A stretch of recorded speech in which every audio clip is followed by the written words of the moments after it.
দেখো, এখন আমরা চাঁদা ছাড়া পেন্সিল কম্পাসের সাহায্যে 75 ডিগ্রি কোণ আঁকবো। এটা খুবই খুবই ইম্পর্ট্যান্ট সকল ক্লাসের জন্য, বিশেষ করে 8 থেকে 10 পর্যন্ত। তাহলে তোমরা কি করবে, এই 75 ডিগ্রি কোণ আঁকার জন্য সবার আগে 90 ডিগ্রি কোণ আঁকবে। ভালো করে আমার কথাগুলো শোনো, কারণ এখানে কথাগুলো গুরুত্বপূর্ণ আঁকার চেয়েও।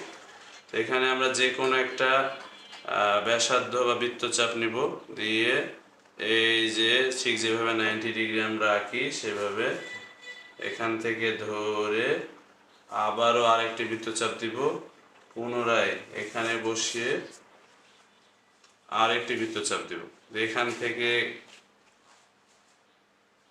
এখান থেকে এই অংশে কেটে দিব, আবার পুনরায় এখান থেকে এই অংশে কেটে দিব।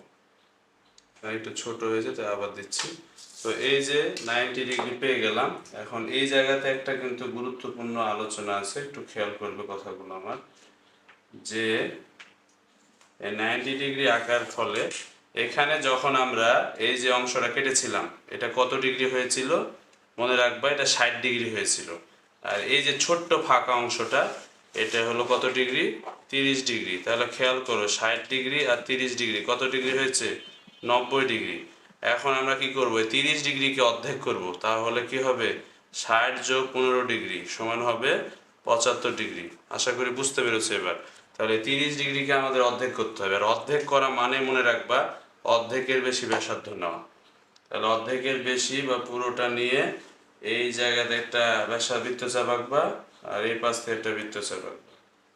এই যে বৃত্তচাপ হয়ে গেলে এখানে আমরা কি করব, এই যে স্কেলটা ধরে এই বরাবরে একটা দাগ দিয়ে দেব। তাহলে এটাই হয়ে গেল আমাদের। ধরো এটা যদি এ বি সি কোণ হয়, এটার নাম ধরো ই কোণ।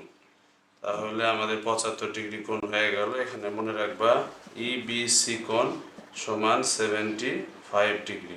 তাহলে এটা হলো 75 ডিগ্রি। আশা করি বুঝতে পেরেছো। ভালো করে ভিডিওটি মনোযোগ দিয়ে দেখবে, তাহলে অবশ্যই 75 ডিগ্রি কোণ আঁকতে আর সমস্যা হবে না। ধন্যবাদ সবাইকে, ভালো থাকবে। চ্যানেলটি সাবস্ক্রাইব করে দিও, বন্ধুদের কাছে শেয়ার করো।